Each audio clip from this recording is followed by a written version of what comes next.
Time now for the voice of the land on the Big Play Network with your hosts, Kevin Arnold and Always Positive Jay. You know what's fun? It's fun on a Sunday of NFL football to just tune in, maybe watch Red Zone or other games that might be on in your network and watch absolute blunders of plays. And it's not your team. It doesn't affect you at all because your team plays on Monday night in front of the world. Oh, yeah, that's right. I forgot. But we'll get into that and much more here tonight. This is usually your Browns post-game show, but since they're playing on Monday nights, we are your Browns preview show this week here on the Big Play Network. This is the Voice of the Land. I am Kevin Arnold, joined as always Positive Jay, and our producer extraordinaire on the other side of a computer screen, behind the proverbial glass, or somewhere in the stratosphere. Whatever Jarvis was to Iron Man, audio is to the Voice of the Land. He is Peter Tellup. We are brought to you by Vector Technical to get the right person in the right job the first time. And, of course, streaming on Big Play and Voice of the Land social media pages. Also can be heard on Google, Spotify, and Apple throughout the week with the audio. And we'll post clips on our YouTube channel at Voice of the Land Podcast. Jay, how was your Sunday without having to deal with a Browns game and the Browns to? It was so relaxing. I got my side doors put in today. I took a nap. I woke up from the nap and I wasn't mad about a game or nothing.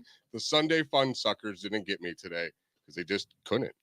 Hey, the squad, I'm wearing the crest on my chest. Man United, my football team came through today, 1-0 over West Ham. So creeping up on the table, they're still outside the top four, would get you a Champions League berth. If you don't know what the Champions League is, it is the ultimate tournament of all European club teams that you always want to be in. The top four in the Premier League. Those top teams at the end get a berth in the next year's Champions League. Right now, of course, since they ended in the between 5 to 8 last year, I can't remember exactly which spot they were in, but they are in the Europa League. So it's kind of just like in the Premier League, you have the Championship League, which is like the next tier down of teams of talent trying to vie their way up into the Premier League again. In England, they are the Red Devils of Manchester United are in the Europa League. So they're doing well in that tournament too. Only 4 games left for them before the World Cup break. We're going to be talking World Cup on here too, because if the Browns keep doing what they've done all year, if they do something like they've done all year and on national television when everybody's watching, because all the sports bettors that can actually bet are tuning into the game and they do it on national television, we're going to be finding a whole nother thing to talk about here on the Voice of the Land as we are working on getting our guest on later tonight. We will be joined in the next segment by Andy Billman, who of course directed Believeland and has a new documentary coming out on November 15th. We've heard a lot about this. We've kind of heard rumblings about it. I'm unreal excited about all of this. I can't believe it. Like, I'm a huge Andy Billman fan. Believeland is probably my favorite sports documentary. I've seen it, I don't even know how many times. It literally will make me tear up at the end every time. The first cut in April of 2016 or the second cut? Oh, the second cut. Okay. The second cut is what it's all about, man. Because that's when I get all choked up. I'm like, I ain't going to do it. It's got me again. I'm all my feelings. Yeah, so we'll let Jay get more into his feelings when Andy comes on, and we'll be joined by Andy Billman in just a little bit. We'll talk some other Cleveland sports. But again, no Browns game today. Jay, it feels like do or die right now for this season. Feels like it is do or die right now. Going into Monday Night Football, and after that game, you have your bye week. You're either going to be 2-6 or 3-5, and neither one of those records looks good at all. But you feel a little bit better beating the Bengals, who got off to the 0-2 start, have played better of late. That offense is churning. Of course, they will not have Jamar Chase, but they still have great wide receivers. All the Browns fans, or being actual fanatics, saying that without Jamar Chase, like the Browns are going to win this. Higgins and Boyd are no joke. Those are really, really good receivers. And either one of them might be our number one if they're on our team right now. And we keep it real on the show, so that Joe Burrow is that dude.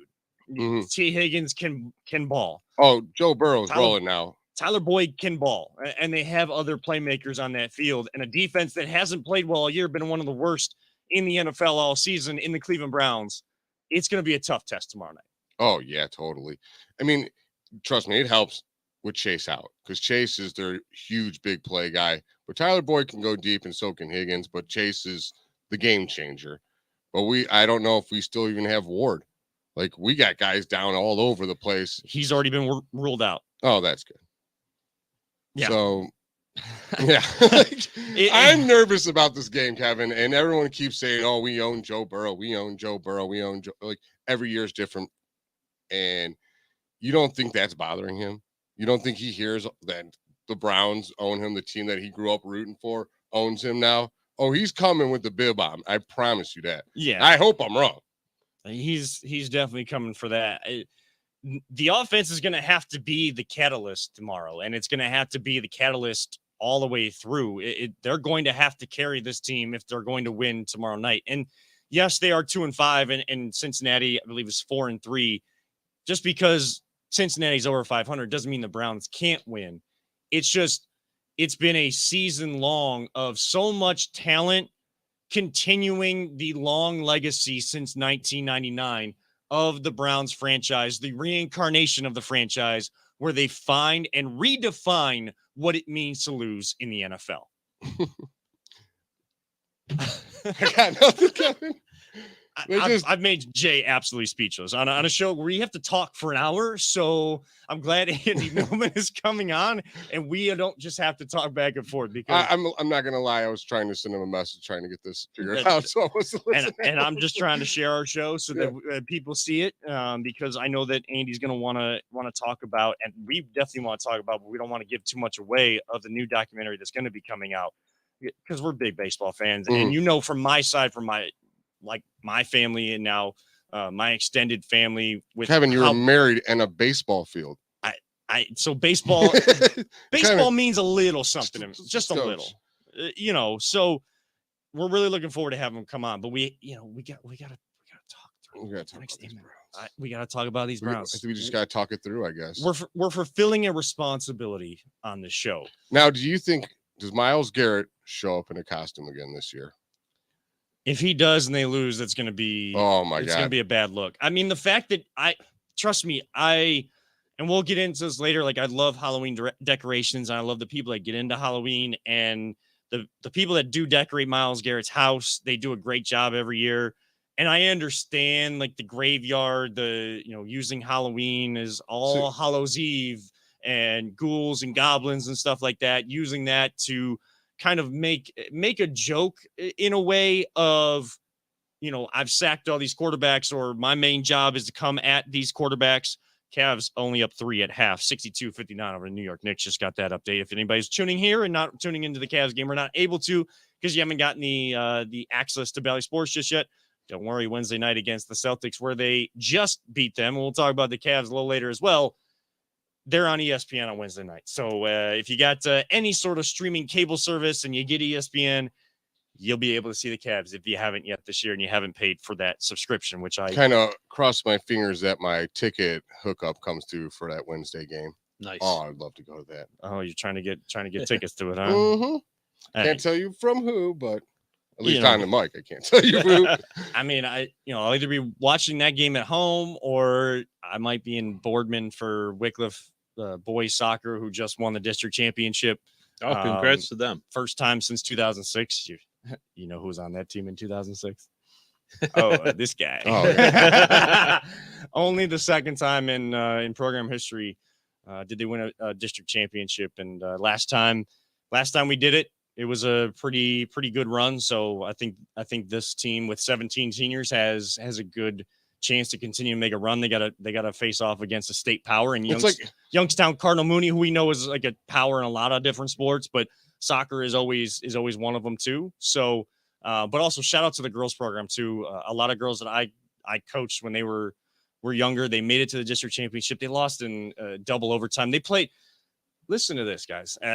Am I avoiding talking about the Browns right now? Sure. I don't care. I'll talk soccer. I'll talk Wycliffe soccer all day long. I don't care if nobody knows. Well, I got a way to wrap this all up. Okay.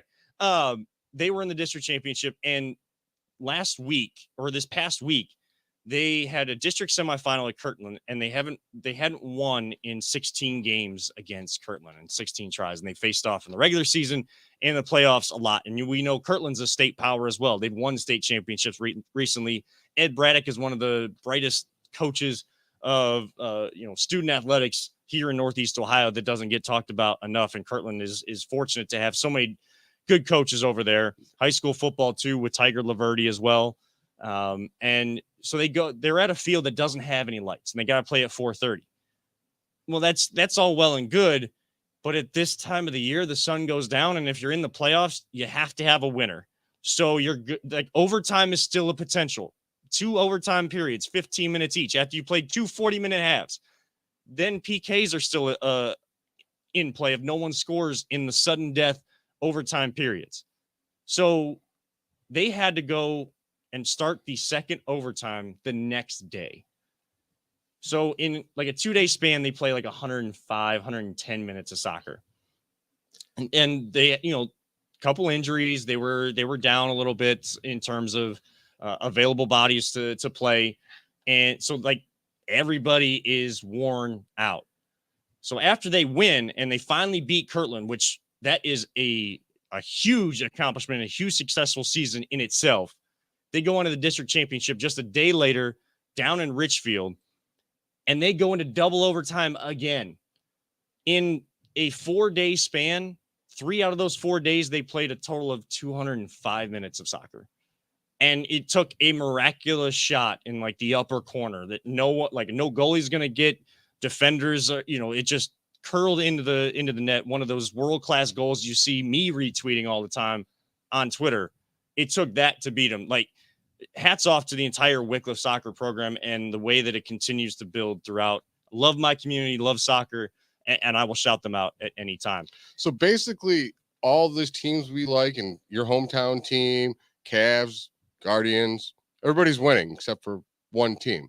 Yeah, there's only one team in this area that we root for, that I root for, that continues to find ways to lose instead of finding ways to win and build successful programs. Now, I said when we talked earlier before the show, what do we want to name the show? I said maybe a Cleveland Cavalanche. Why was I saying that? These Cavs are coming out on fire, and they're just so exciting to watch. Donovan Mitchell is an absolute beast. The Guardians are coming off a hell of a run that they weren't even supposed to be on. And Tristan McKenzie on World Series coverage is saying, like, he's coming. They're already talking about how hungry they are. Like, not even about. They got a taste for it. Like I said, that experience is what they needed. Now they really, really want it. And after what was a controversial move with this quarterback, and that split the fan base a lot, but they're losing. And if he comes in and they don't start winning, I'm going to tell you that this town that's known as a football town will start to shift, I believe, because people like you're a younger guy. Mm-hmm. The younger guys at your work are mostly younger. Those kids, they all grew up watching LeBron James, and they grew up watching crappy football. Yep. And I wonder if it's going to ever change the psyche. Like, I love football the best. It's my favorite sport. I love all the teams the same. Mm-hmm.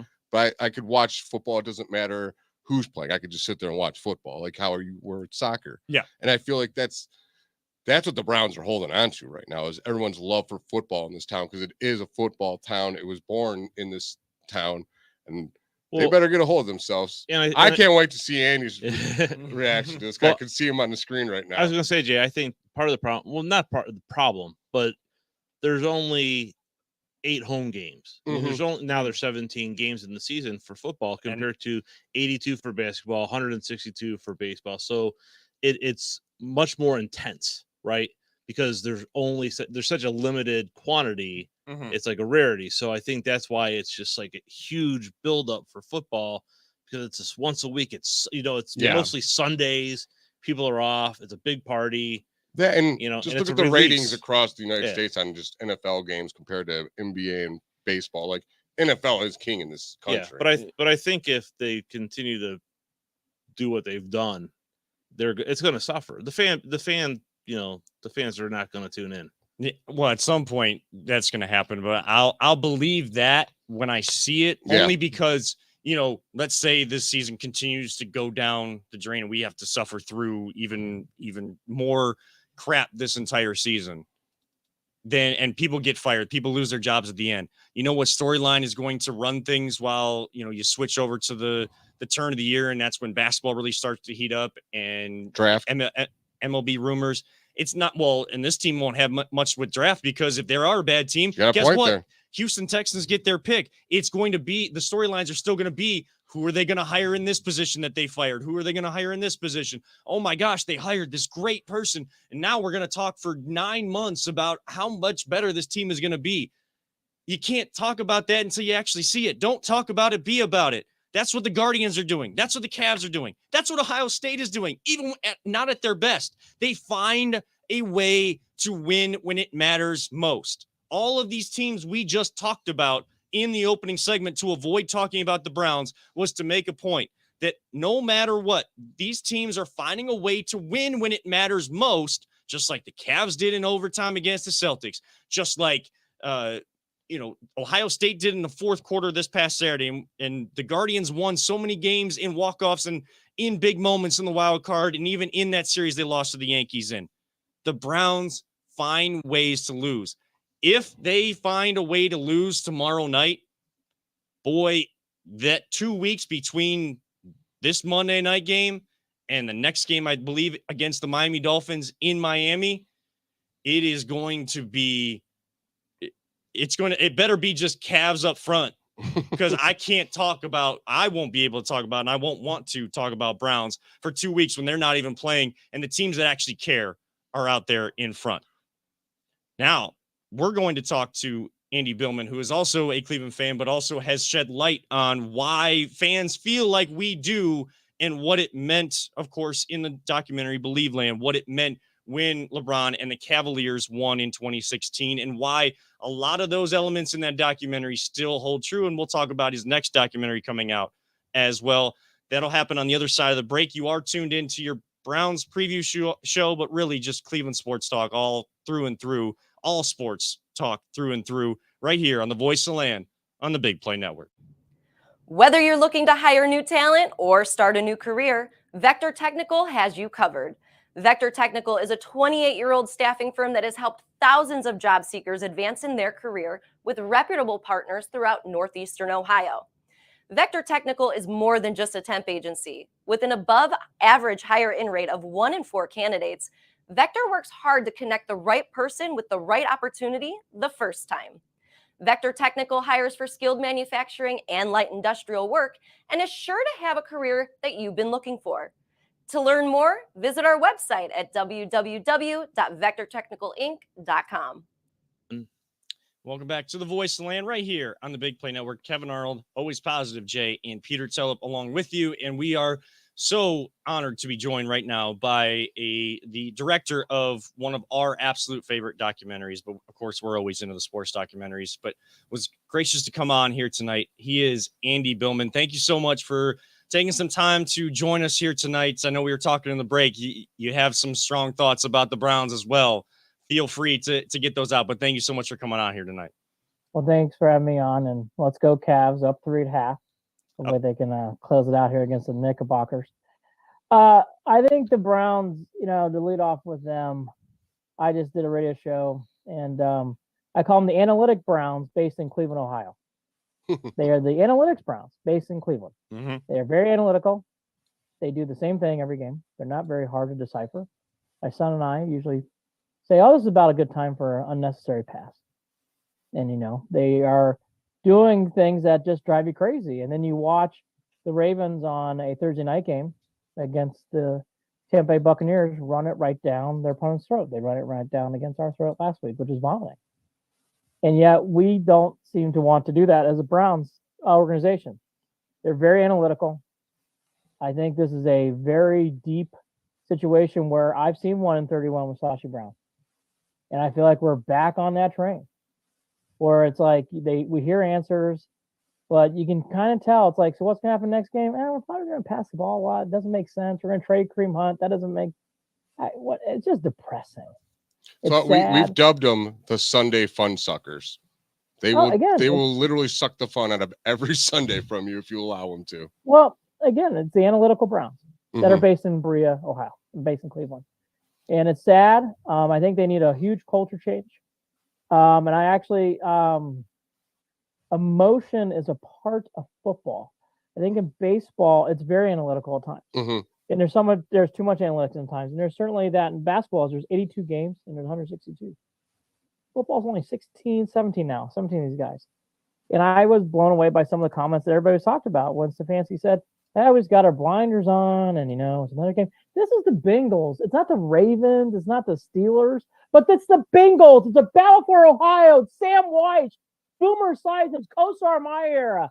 Tired of this, like, blah, blah, blah, blah, blah, blah, blah, blah. These are big games. Win the games. The Battle of Ohio. Aren't you excited? I don't care about costumes and just want to win the game. And it just feels like at times these press conferences are it feels like we're more into it than the players are. I don't even watch press conferences anymore. I refuse to because they don't tell you. Well, I don't think he's answered a question this whole year.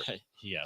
He just beats around the bush nonstop and then gives you the same thing over and over and over. And now it's just falling on deaf ears, I believe.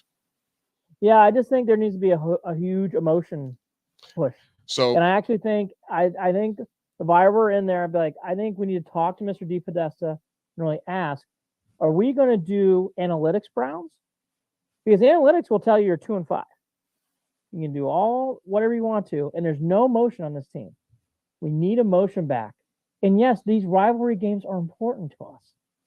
The Bengals is a rivalry. It's the Battle of Ohio. It is the Brown family, which our favorite team is named after, that owns the Bengals. There's a lot of history here. Not just another game. How many Browns players do you believe actually know why the Browns are named the Browns? I can't tell you who, but I know someone that they had no clue. They're like, I have no idea. I thought it was just a color. I'm like, no, you don't even know the history of your team. No. And I promised I would never say who it was, but yeah, well, we always say, like, I think every player literally should watch Believeland. And I think they would get a greater appreciation for what the city's about and what the fans and why we feel the way we feel. Because they get upset when we boo. And I'm like, we boo because we care.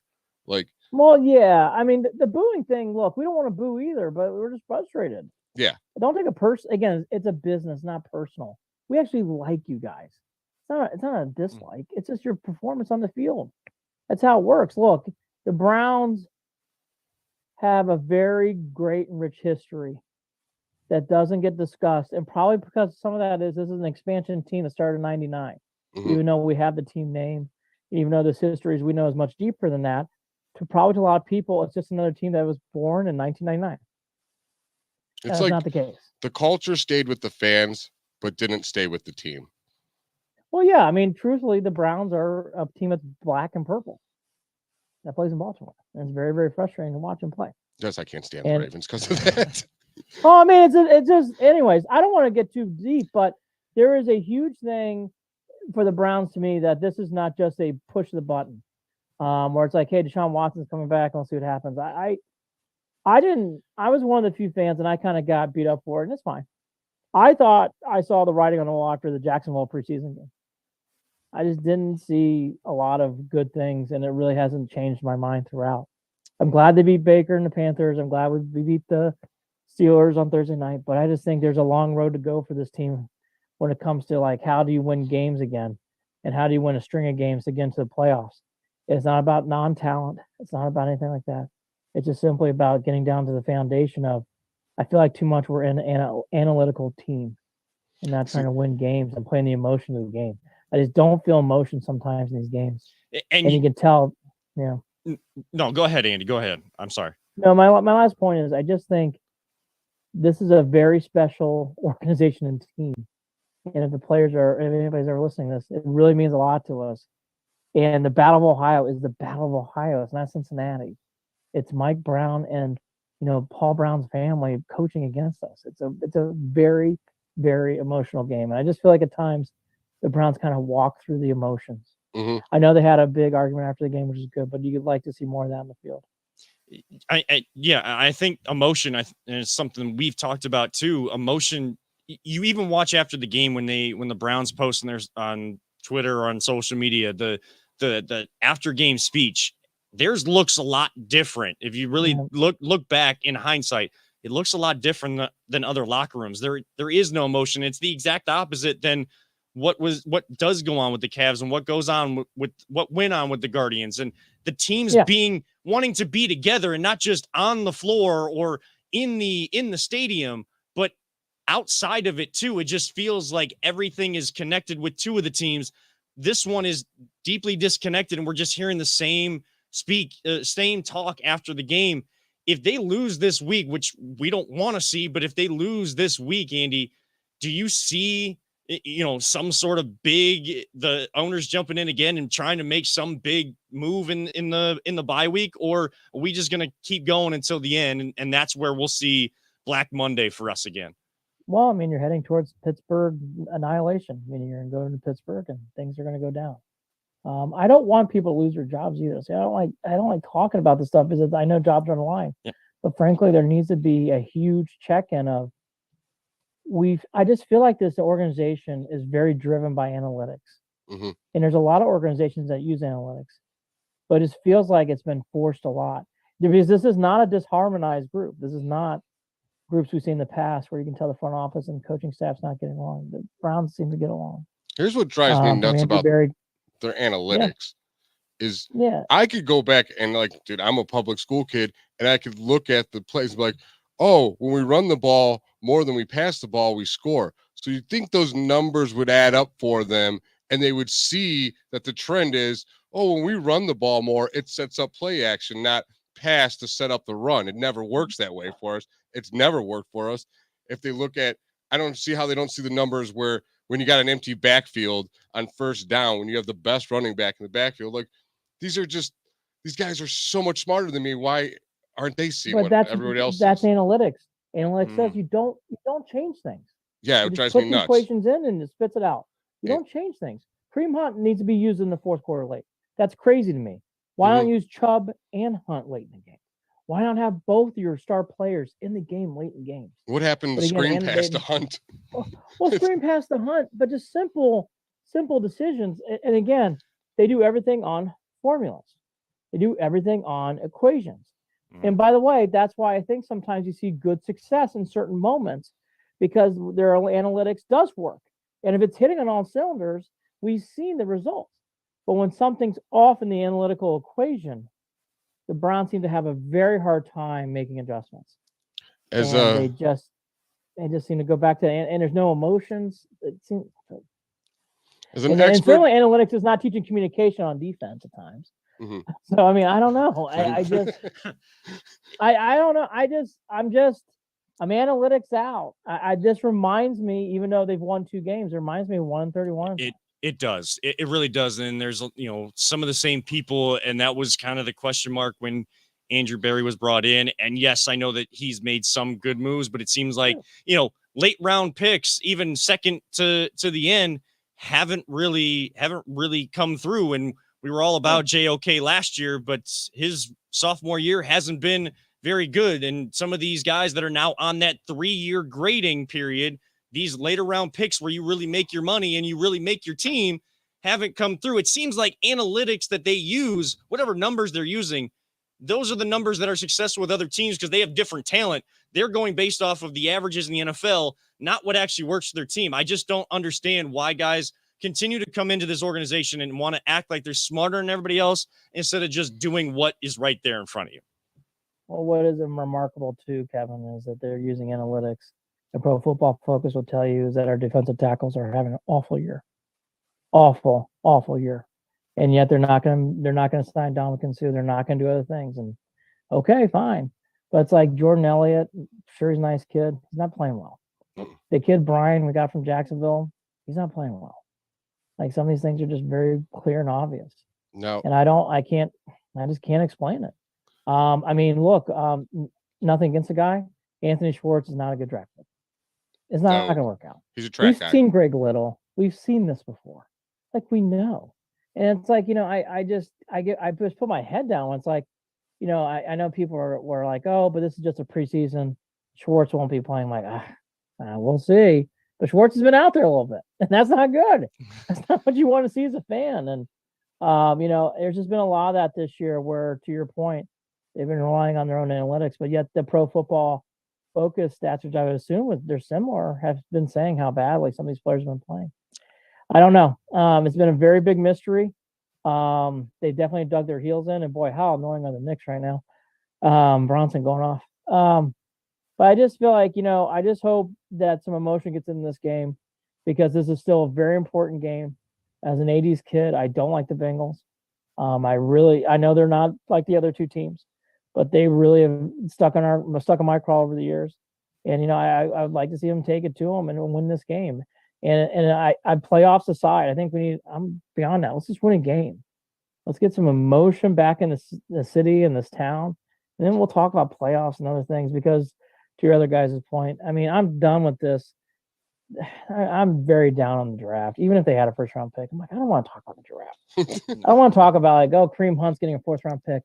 Great. So I get to look up Mississippi Valley State players now and check out like I just don't want to do that.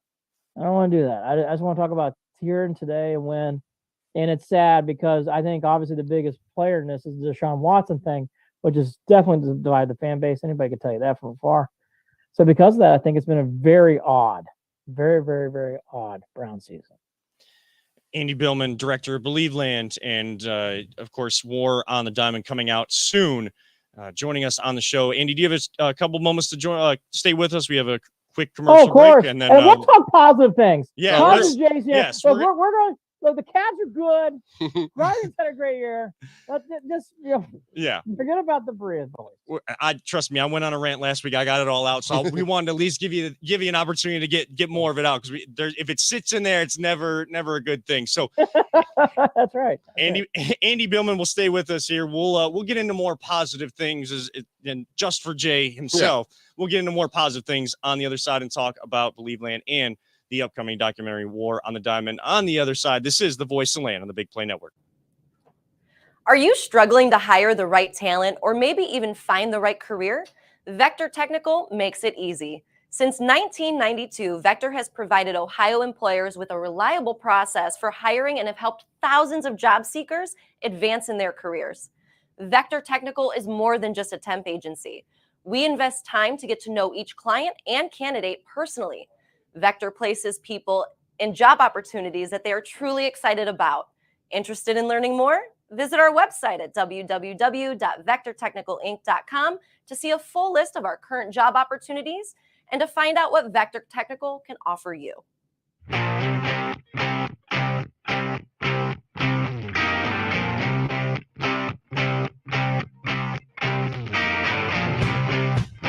Get your gear at voiceoftheland.com/shop. Welcome back to the Voice of the Land, the Big Play Network, talking Cleveland sports with sports documentary director Andy Billman. Of course, directed the one that everybody has seen here in Cleveland. If you are a Cleveland sports fan, you have seen Believeland. Then the next one you're going to want to see. And we want to talk more positive things. We were talking Browns. We're going to move past that. I know Cavs are tied right now with the Knicks, 73-73. That might have changed since I just looked at my app. I got to try to keep the comments, if they come through, got to keep those up in front of me. But, Guardians had a great season with an unexpected season. Did you, first off, Andy, did you see this team having that ability? Not to their heights, but I was one of the few people that thought they were good. I thought the whole tone of the offseason changed when Jose Ramirez got that contract. I think Jose Ramirez really represents the city and that team well. I love Jose. He's an excellent player. And for a guy like that playing injured all year, just speaks a lot to his ability. The one thing that I loved about this team, and I like about the Cavs a lot too, the Guardians really got really well along. There was the Rosario, Ramirez, Oscar camp, and then you could see the Hedges, Quan, Straw camp, and I really liked watching that develop personality-wise. And then you have the Master Francona, but I think they were going to be better when people thought. I actually did. I kind of stated that, but never to the heights that I saw. I mean, they were just remarkable and such a fun team. That was the most fun I've had in a long time. Even in 16, it was great. I know 95, 96, 97 were awesome years for all of us. 98 too. But that team was probably the most fun. I just loved this team. I love Naylor. I love that game in Chicago. The Quan. Just love it. There's so many moments in that year that I can grab onto. And I know losing to the Yankees is awful and vomiting. And I did a film on it called War on the Diamond. coming out November 15th. Let me plug myself here. But going back to the play at hand, I mean, that was a great year. It was a lot of fun. The sky is the limit. And honestly, you got the feeling if a couple more things happened and maybe, Savali was healthy a little bit more going to game 5. Yeah. You mean when I mean that is like he was healthy in game 5, but he didn't play really all year. And so, I just get the feeling they're very close to doing something very special. And they already did. That Tampa Bay win, the game 2, I was in game 2 for New York. The game 3 wins, those were all wins we'll always remember. And again, I was one of the few people that Chicago night with Josh Naylor was I watched the whole thing. That was unbelievable. One of my favorite regular seasons I've ever watched that game played. Kevin stayed for win. which game was it? Game 2 against the all 15 innings. Yeah. When Oscar hit the walk-off, he was there for the whole thing. I learned my lesson because my wife and I, we were at the other 15-inning game during the regular season. And, I had to be up early the next day for work. So we left after the 14th. We're like, okay, if they don't do it now, I don't know which team is going to come through. So we got to go. We got to get back home. And then we had a bunch of issues. So we start walking back towards the stadium and the fireworks start going off. And I was like, all right. She texted me during the game. She wasn't able to go at the wild card game. And she's like, this feels like another 15-inning game. And I'm thinking, if this goes 15 innings, I don't, I'm going to stay. But like, oh boy, like sitting through that. And then, but it was, of course the payoff was the ultimate with Oscar Gonzalez, who, again, had a bit of that clutch gene and still a young player, still raw in his talent. And, the Guardians, do we like the end? No. But bright future ahead. The Cavs are now in that position where we saw the bright future ahead last year, did more than people expected. Now there's a lot of expectations on this team, but you still love this team in the way that they're already gelling this year. Yeah, the Cavs are a lot of fun. That was a huge win. I mean, you don't want to get too excited about October wins in India. Right. That was a very, very big win. I don't want to ever minimize that win. I thought it was a huge win too to beat Chicago by 30+ points too. Chicago. Mm-hmm. I know the sky's the limit for the Cavs and the Guardians. I really mean that. And the Cavs are still not playing with a healthy deck. I mean, there's still no Garland, and there's still no Rubio. And when Rubio comes back, we forget him because we haven't seen him in a while. Rubio's a very special player when he's healthy, and a very, very good player. So the sky's the limit for both. I think, but what I like is this: both teams. I'm not saying the Browns players are all unlikables. That's not true. But the Cavs and the Guardians, there's a lot of guys you can glom onto that you really like, and it makes it very, very easy. And just switching to the Cavs for a quick second, Donovan Mitchell's been great. He really fits in the city well. I know he's a Connecticut, New York kid, but I would do whatever it takes, and whenever the moment's right to get him long term. For sure, he really fits in the city well. The thing he's really well liked. The thing that excites me about the Cavs the most is we had such high expectations before the Mitchell trade, and everyone's like, we'll win or get in the second round, win a series, and that was before the Mitchell trade. And now that we got this kid and people are seeing what kind of player he truly is, because I was unreal pumped about him.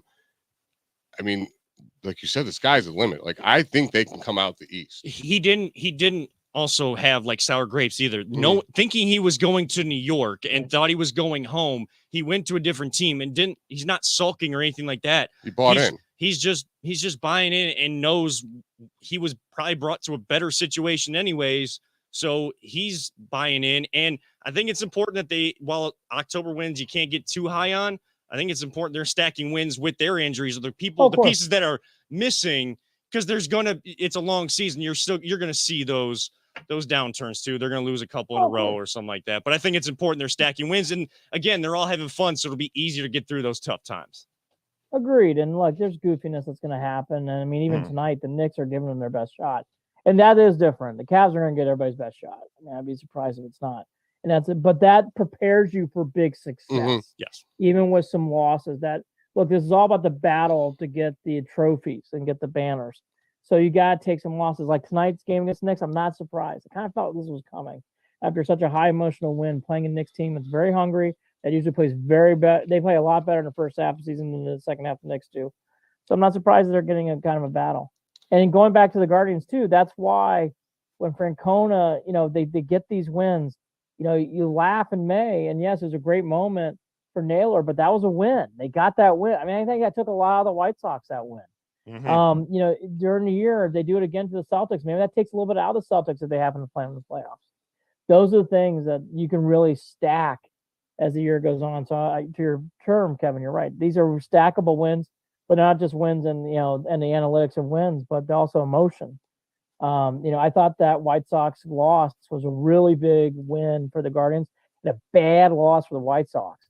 And the same thing is true in the Celtics game. You're right, it's October, but it allows the Celtics to think, hey, if we don't play our best game, we could lose to the Cavs at home. That's a great mental edge for the Cavs. It's good. Absolutely. What do you want to see? And you talked about, of course, we're in the game of if you're going to be in professional sports, you're in the game of hanging banners, putting rings on your finger, that type of thing. And that's kind of the story that the two versions, of course, when Believeland came out in 2016 and then had the edit with the Cavs winning the championship. That's what it was all about. That was to show fans why we're so into it. We want to see that. We don't want to see 52 years. For you, what was the, I guess, the motivation behind putting it together? What was the message you wanted to get out with it?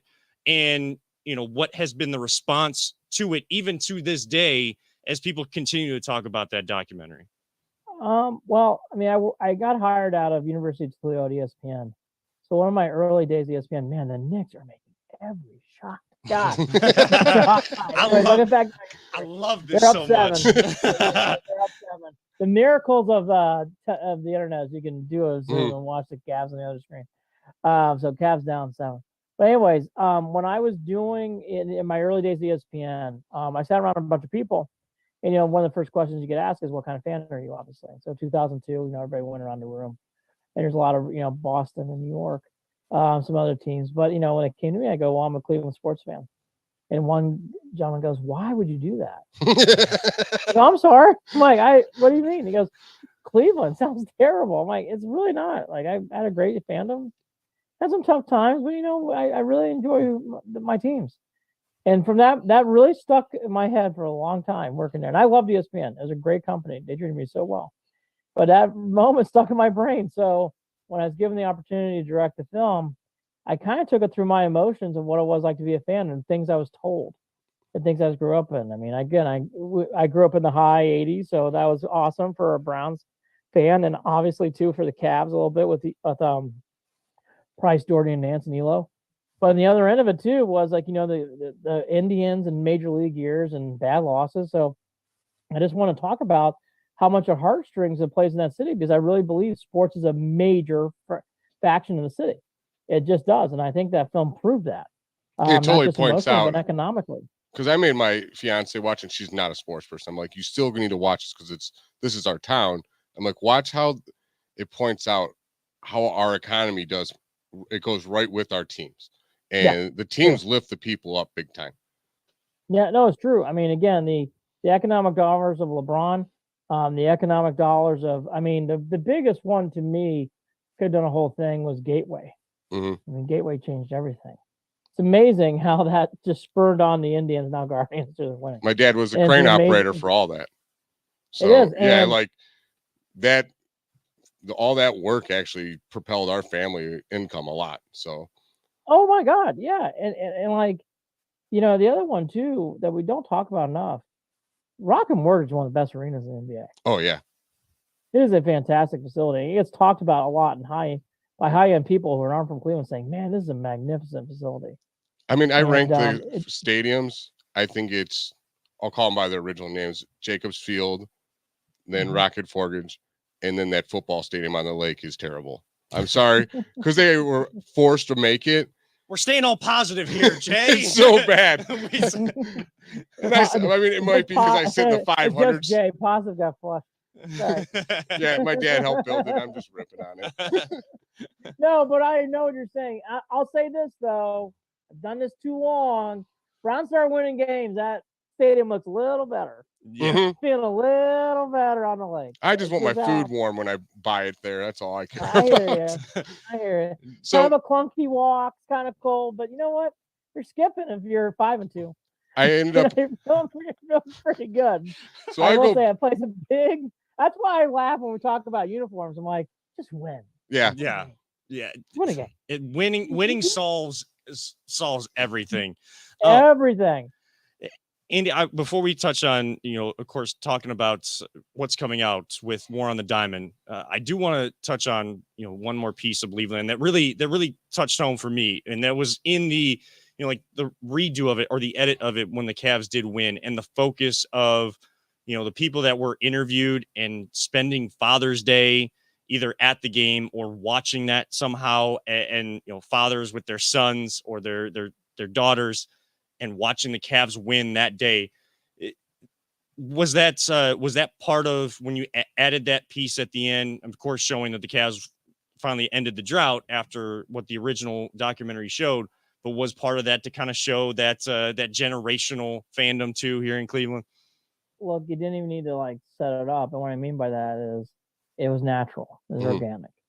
What I was really impressed by going into Game 7 was the outside of for seeing people standing in an open garage to watch a game across the street on a big jumbo television in between Progressive Field and the queue at that time. That was crazy to me. Did you go through the parade? It was actually, even for Game 7, there were people in the garage just they just wanted to be a part of it. Yeah. And so they're just watching the television. They had this television set up in the lawn. So like there's people in the lawn, obviously. And then there are people in the garage who are watching this screen too. And there were kids. It was just so Cleveland. Your kids are there, your mom's there, granddad's there. We're all sweating it out. It just was organic. That I didn't even have to make it up. I knew what was going to happen. And it did. And it was just amazing. We are a very big family town in sports. Whenever my brothers and dad and mom and I get together, we always talk about the teams. And then about 30 minutes later, we can talk about what's really going on.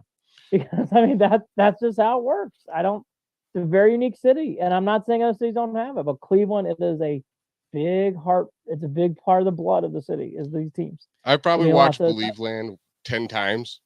The end of that thing still chokes me up and tears me up every single time when they win it. And it just, like I was telling Kevin, it just gets me in my feelings. I'm like, oh my God, this is amazing every single time. So hats off to you, my friend, because it gets me every time. I absolutely love that. And I'm really looking forward to you. I think I lost 10 pounds in that game.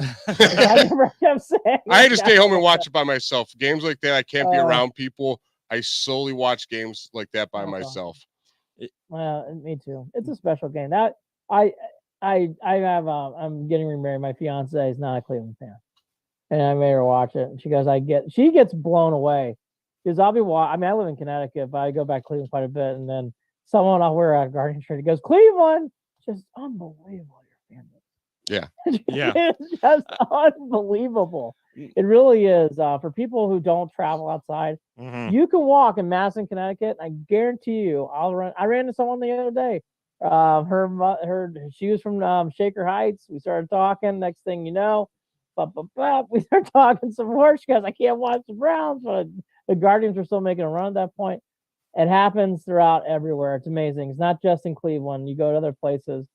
We stand out and we always talk sports, even if it's just 10 seconds at the bar in the cafe. We'll talk for a few minutes and break it down. Amazing. The other fan base we love to talk to too is Yankees fans, but that's smack talk. That brings us to your fun though to have that back. I love having. They don't like us. I like the whole thing. I'm glad they're mad. I'm glad Naylor made them mad. Good. Yes. I like rivalries. Like I don't take it like some people get a little crazy with the rivalries. Like all my dad's family's from Michigan, so the Ohio State, Michigan. Like I have fun. We had fun with it. We don't take it to the like crazy part and trying to fight people and stand and stuff. But I love talking smack to Yankees fans. And when I heard you came out with this documentary, I'm like, I'm sold already. This dude's got me again. Tell us about your documentary coming out here. Well, it's called War on the Diamond. Go into waronthediamond.com and check it out. And there's a wonderful book. It's called The Pitch That Killed. And I was pitched it during the pandemic, and a production team approached me and they said, would you like to direct this film? I go, I would. And for people who don't know, The Pitch That Killed is Ray Chapman, who played for the Cleveland Indians back in 1920, was struck by a pitch by Carl Mason, and he died. He's the only major league player to ever get hit by a pitch in play and died later on. So what I said is, like, I'd like to do the film and talk about what happened and the tragedy. But I'd like to get into the bigger meaning of Guardians and then Indians and Yankees history. There's a long of it. Mhm. I was taught as a fan early on to hate the Yankees. We made Yankees about it. And so like I was taught from then on. So I got into the Feller DiMaggio stuff, which they were close friends. The Feller bitterly hated New York and hated the Yankees. We got into 48 and 54. The integrated Indians beating the segregated Yankees was a big storyline. Later on, then we sadly we had what happened with Herb Score, who was hit by a liner by Gil McDougall in 57. And then later we get into the George Steinbrenner 70s years when Steinbrenner grew up in Bay Village, tried to buy the Indians in 71.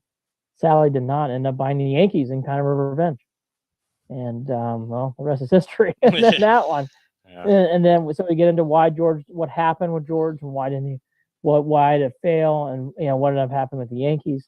And then we obviously get into the 90s years with 97, 98, bug game in 2007, and away we go. Still, the biggest thing is the top there's a lot of five ties favorite between- game right there, the Midge game. Oh. I love it. Bug game's fantastic. It's fantastic. But there is a lot of memory between these two teams. And again, something I state, but you guys know this. We're not trying to compare Red Sox and Yankees to Indians Yankees. That's not fair. Because Red Sox Yankees is a wonderful rivalry, and that's not fair to those teams. But what I'm saying is there's a lot of history between Indians and Yankees, and it's very deep. And it all started to me with a pitch that happened between Chapman and Mays.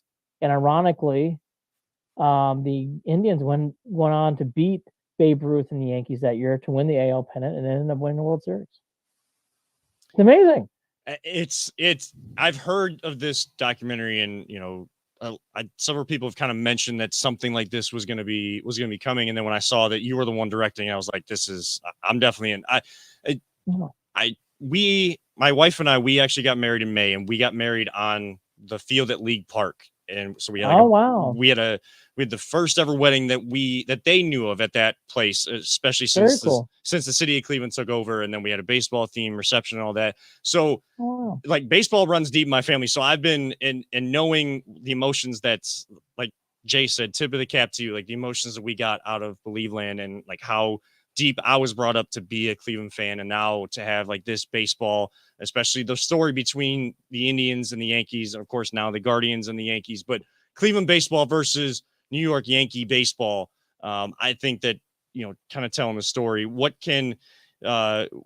is the main thing that baseball fans can expect out of this without giving too much away? What is the main thing that maybe people didn't know about that they can expect to see out of this documentary? There's a lot of history between these two teams. They're still very tied today, because as long as there's a Bay Village family called the Steinbrenners owning the Yankees, it's a rivalry. There's a lot of history between these two teams. And I think, I'm not trying to say proof is in the puddings, that's talking so egotistical, but we did win Best Documentary in Boston. And I think to win a Best Documentary in the Boston Film Festival says a lot. Yeah. And I was very taken back by the award. I've done a lot of films. I've never won Best Picture or Best Documentary at any film festival until then. And that meant a lot. So I think that is what I'll say to people. I think there's a lot of people who enjoyed it, a lot of people who learned a lot from it.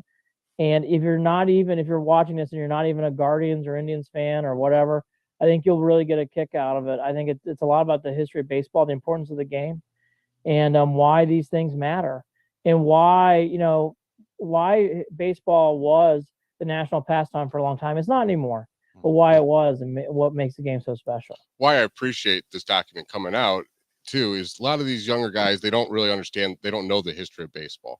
The other day, I went in and the kid's 30 years old. I go, "Oh, did you see the Netflix documentary on Nolan Ryan?" And he goes, "Who's Nolan Ryan?" What? I'm like, "You're a sports fan and you don't know who Nolan Ryan is?" I'm like, baseball is failing us, man. Like, I can top that story.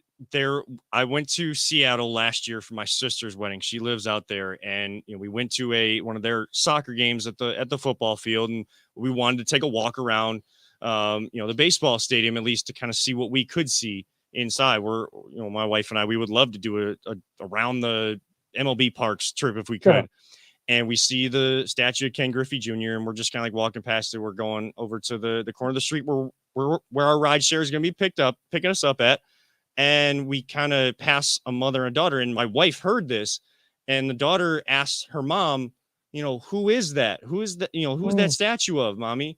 And she goes, I don't know, some baseball player. Like King Griffey Jr. was, yeah. you grew up the same time I did. He was a rock star. Yeah. So, and I'll like put Cleveland Jack on the fans, map, like, by the way. everybody loved King Griffey Jr. too. That How was, could you not? yeah, that guy is just a class act. Yeah. So Andy, we could talk probably all night long about this. We would love to have you come back on once the film kind of comes out and people have seen it, kind of talk through some of the details, some of the things that we like, and in more detail on that. But thank you so much for coming on here tonight. You're always welcome here on the Voice of the Land, and just tell people where they can follow you, and of course the release date of War on the Diamond when that comes out again. November 15th is War on the Diamond. You can go to @WarOnTheDiamond or WarOnTheDiamond.com. You can follow me on Official Cleveland Sports. I'll be on after this game. Hopefully the scoreboard's turned around. Official Cleveland Sports. And then if you guys want to talk to me more, I'll be with Stipe and many others tomorrow night. Do you need tickets? Do you need to pay for tickets to get to that beforehand? You do, but you get lots of free food and adult beverages. Where do you go to get tickets for this? You can get tickets for it if you go to Official Cleveland Sports and click on my link and use the promo code OCS_Stipe. You get 10% off. Hang out. We can talk about my favorite Believeland moments. We'll talk about whatever you want. Might be making it down there tomorrow. Please do. Look, maybe I'll bring some DVDs with me. Maybe I'll bring some a few autographs and stuff. But no, please come down. Stipe's there. He's the star of the show. I'm just a little guy in the corner. We're going to do Browns trivia. We're going to do a Browns ladies trivia contest. I think the ladies need a trivia contest. I think it's nice. There's a lot of women fans in Cleveland, and I think it'll be fun to do something different like that. But thank you guys for having me on. War on the Diamond, November 15th, Official Cleveland Sports. Stipe and I and many other friends tomorrow night for Monday Night Football. Did you have Instagram account you wanted to plug? Yeah, Official Cleveland Sports. All right, that's Official Cleveland Sports. See right there? Look at you guys. You did a nice job. Official Cleveland Sports. Yeah. You come check me out. We'll be talking Cavs after this game. Awesome. We'll have a good time. And you know what? Even though it's the Analytics Browns based in Cleveland, Ohio, go Browns. Yes.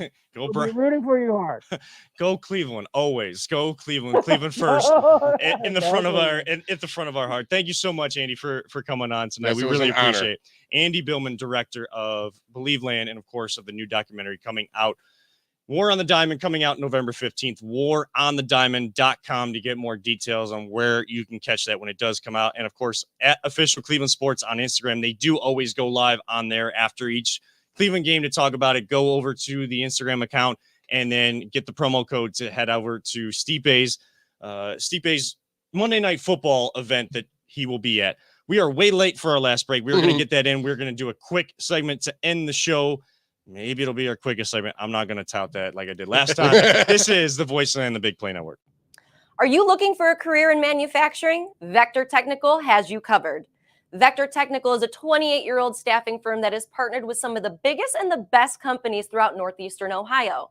The recruiters at Vector Technical will coach you through the entire job process and will help you land an opportunity that you are truly excited about. Vector does not add any additional fees and offers benefits as well as free online skills training through Penn Foster.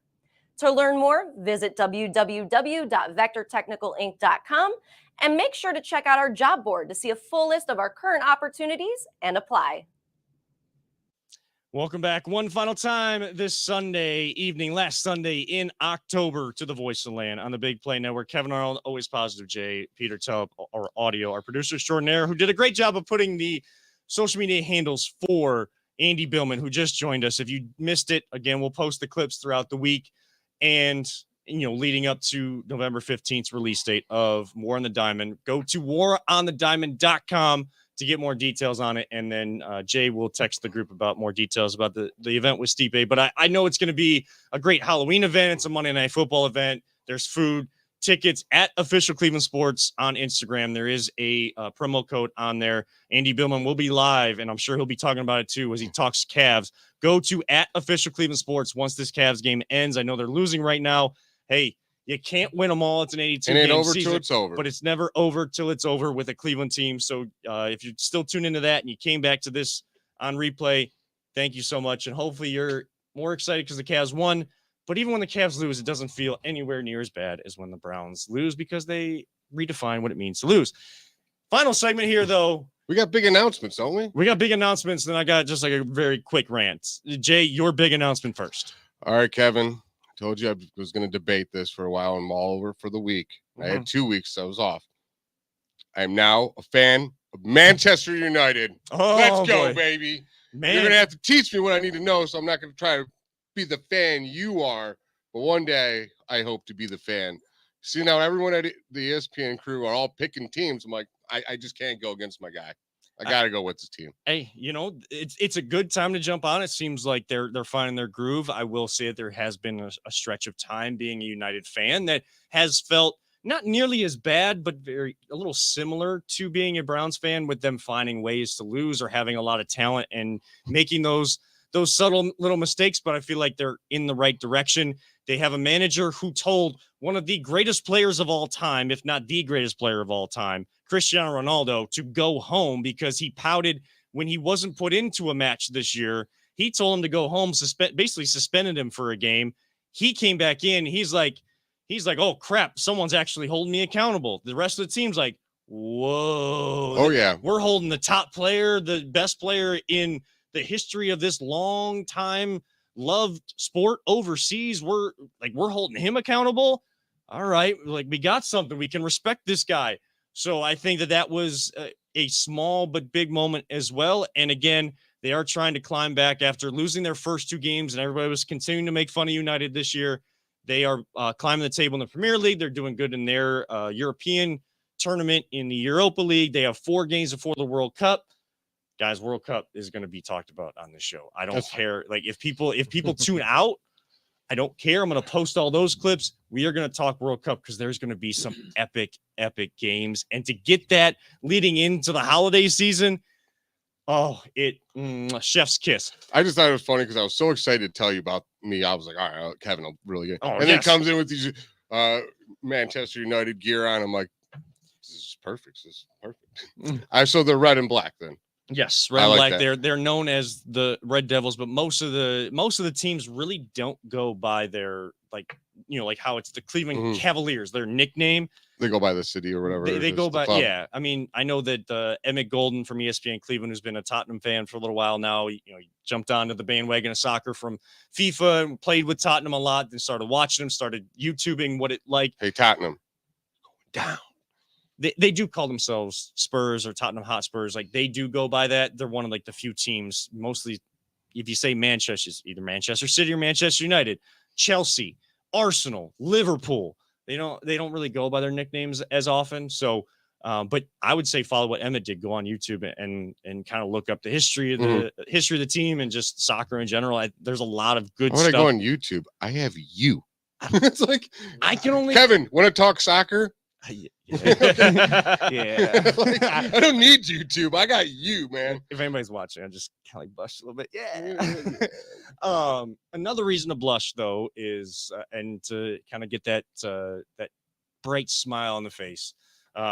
It's not like I'm breaking the news here on the show. The news is already broke on social media today, and you guys knew beforehand, of course.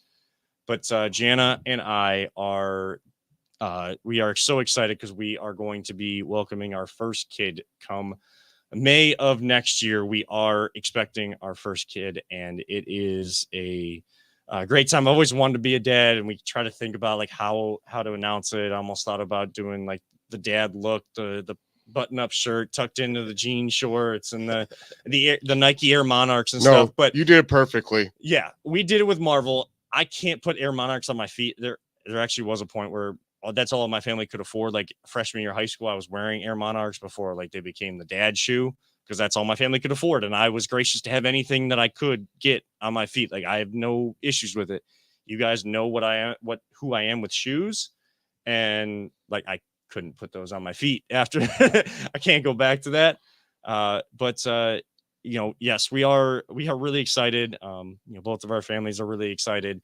It'll be the first grandkid for both families, and I'm kind of the young Avengers are starting to assemble. Right? Yeah, there you go. The young Avengers are starting to assemble. And if I know you guys are going to have the entire Avengers team eventually, we probably will, and I'm sure with Halloween just being tomorrow, I'm sure there'll be family costumes where one year will be Avengers. But I can't wait to like see you guys going to like a soccer game with all these kids and like on a minivan. You're like, Arnold's assemble. You know what's funny about that, to kind of tie it both together? Jan and I have been talking about having kids for a while. We both wanted to be parents, and that's something we talked about early on. That's kind of one way we knew each other was that person, just because we were able to have those conversations. And I said, like, if my kids play soccer, great. I'm not going to force them to play soccer. She has gotten to the point where she says, our kids are playing soccer. And it's not going to be the only sport, but if they want to, they're going to play soccer. And if they need a coach, you're going to coach them. And I'm not really big on coaching my own kids. You don't want to, I don't know. I will say I will coach my kids if there is no one else in the community to coach them. And it's whatever, if it's soccer or another sport, I will help out, because I want to be there for my kids. But I believe the best way is you have someone outside coach the kids, and then you're coaching them on the side. So they're getting double coaching. Yeah, I don't. That's it. Unless the other coach sucks, then you just kick him to the side and take over his job. That's where like lines get blurred, though, because you see some parents like doing that where they're coaching their kid, but it's the stories where they're trying to get them to do something different than the coach is asking. Well, I'm saying them to like do.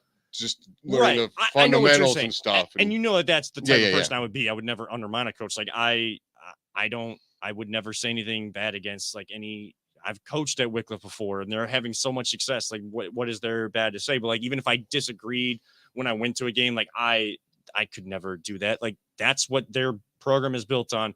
That's what you should listen to. And I think it. I've had the experience of being that coach that was outside of the parents to coach some of these kids, and then it's built so many great relationships. Like, I'm hoping to kind of have that moving forward too. So that would be tremendous. But yes, we are expecting our first child.